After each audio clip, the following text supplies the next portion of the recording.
अगर मीठा बोलने लग जाए तो समझ लेना मामला उलझ रहा है कहीं। तो पहली वंदना बंदहु पद धरे धारण सिरो,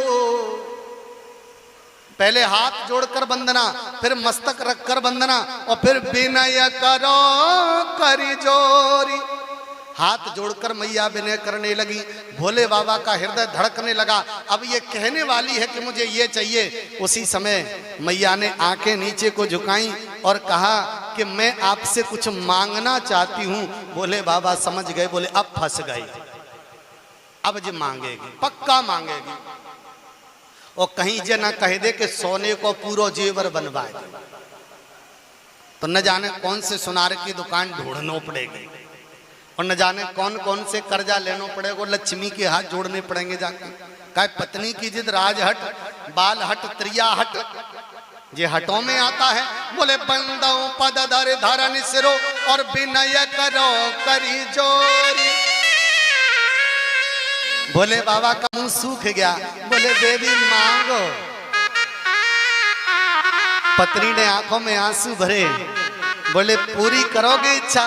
भोले बाबा ने कहा जब मांग ही रही हो तो पूरी तो हमें करनी ही पड़ेगी, जो अच्छा लगे सो मांग लो। बोले बरनो रघुबर बिसद जस श्रोते से दांत निचो। बोले मुझे सोना चांदी महल नहीं चाहिए, तो बोले मुझे तो राम जी की कथा सुना दो। प्रेम से बोलो हर हर।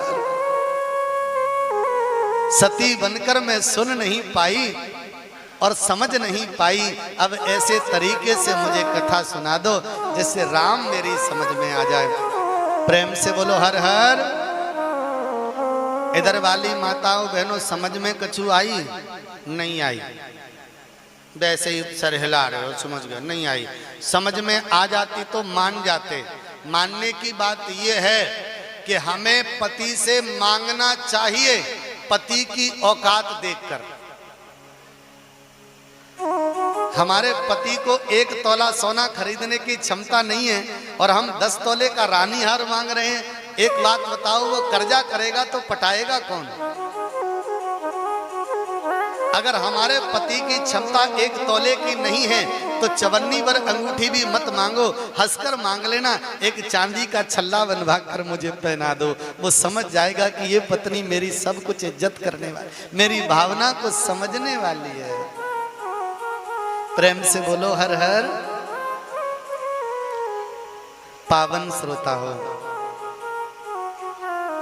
भोले बाबा माता पार्वती जी को सुंदर कथा सुनाते हैं और एकांत में मैया पार्वती जी को लेकर विहार करने चले जाते हैं।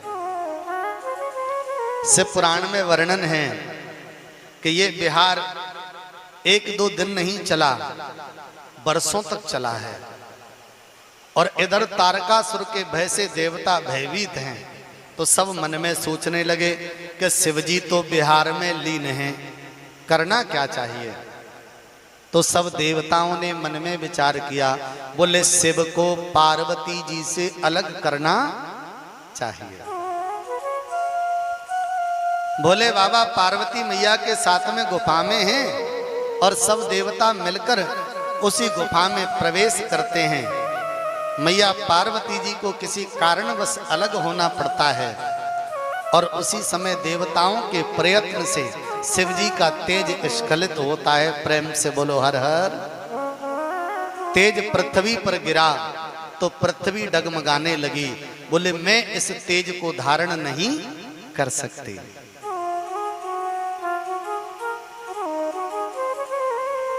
सग्रही सग्रहणानि आदित्य सग्रहिणी आदित्य प्रोक्षिपातयामास तदबुभि अगिनरा भूत्वा कपोतो हि प्रेरित सर्वनिर्जरैः। पावन श्रोताओं, उसी समय देवताओं की आज्ञा से भोले बाबा ने इशारा कर दिया, समझ गए सब। अग्नि देवता कबूतर बनकर आए और उस तेज को ग्रहण कर लिया। आप सब यज्ञशाला में बैठे होंगे, इसमें यज्ञ वाले जजमान भी हैं। यज्ञ में आहुति किसमें दी जाती है? कुंड में। सूखे कुंड में कि अग्नि जलते हुए कुंड में? अग्नि आहुति अग्नि के मुख में प्रदान की जाती है। काय में की जाती है आहुति? अग्नि के मुख में। और जो बड़े बड़े आचार्य होते हैं ना, जैसे हमारे यज्ञाचार्य हैं, आपकी जो यज्ञ करा रहे हैं, आपने इनसे पूछा नहीं, पूछते तो वो तुम्हें बताते। आपको जानकारी चाहिए तो उनसे पूछिए यज्ञ क्या स्वरूप है, यज्ञ कैसे होती है, तो आपको वो जानकारी देंगे कि अग्नि की 7 जिह्वाएं होती हैं। कितनी जिह्वाएं होती हैं? 7। अगर 6 जिह्वाओं के बीच में तुम्हारी आहुति चली गई तो यजमान का सुपड़ा साफ हो जाता है। इसलिए चतुर जो होते हैं यज्ञ कराने वाले, वो 6 जिह्वाओं को वेद मंत्रों से कीलते हैं और कीलने के बाद एक हवि नामक जिह्वा से आपकी अग्नि की आहुति अग्नि कुंड में समर्पित कराते हैं, जिससे उस आहुति का भाग, उस आहुति का बल तुम्हारे देवताओं को प्राप्त होता है, जिससे देवों की शक्तियां बढ़ती हैं। प्रेम से बोलो हर हर।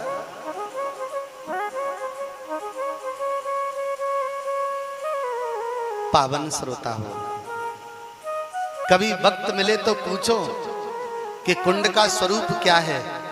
कभी वक्त मिले तो पूछो इसकी 3 परधियों का स्वरूप क्या है। कभी वक्त मिले तो पूछो कि काठ का चमचा जिसको हम श्रवा बोलते हैं, इसी से आहुति क्यों करते हैं। कभी वक्त मिले तो पूछो कि स्त्रियां घी की आहुति क्यों नहीं लगाती। कभी वक्त मिले तो पूछो साकल्य से हवन किसको करना चाहिए।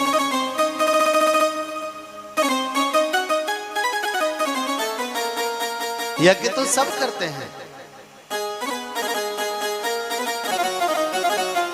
आज सवेरे मेरी चर्चा हुई थी यज्ञाचार्य महाराज से, तो मैंने पूछा कि आपसे किसी ने पूछा ही नहीं।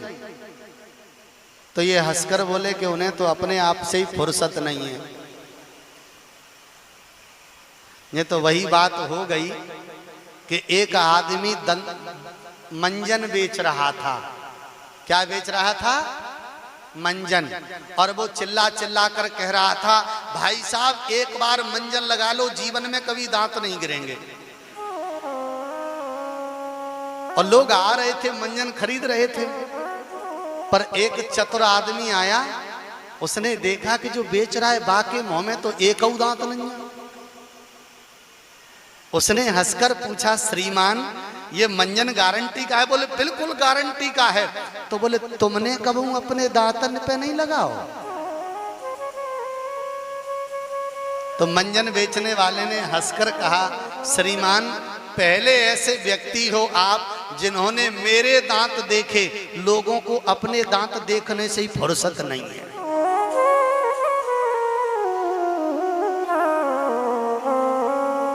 तो ध्यान रखो, कुछ चीजें ऐसी होती हैं जिन्हें जीवन में उतारना भी चाहिए। ऐसा नहीं कि बस चले ही जा रहे हो जीवन में, ऐसा नहीं। हम लोग आपको ज्ञान के उपदेश दे रहे हैं तो इसका मतलब ये नहीं कि उन चीजों का हम पालन नहीं करते। अगर पालन नहीं करते तो नहीं कह सकते मंच से। प्रेम से बोलो हर हर। कहने वाले को अपने जीवन में पहले उन चीजों का पालन करना चाहिए, तब वो कह सकता है। प्रेम से बोलो।